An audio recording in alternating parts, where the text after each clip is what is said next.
Hi, this is April with Merrill Manufacturing. I'm one of the territory sales managers. One of the common questions that we get is, can you replace the head or other specific components of the hydrant without having to dig it all the way out of the ground? And the answer is yes. It actually is one of the very last things that you should ever have to worry about, is digging an entire hydrant out of the ground.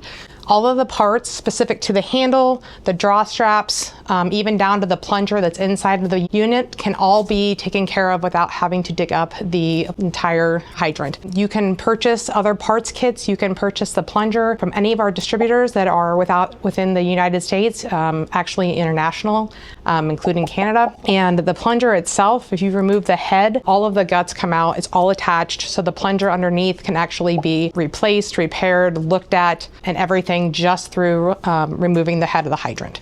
So you should not have to dig up your hydrant ever to check and see if there's any leaks or any other concerns that you might have with your unit.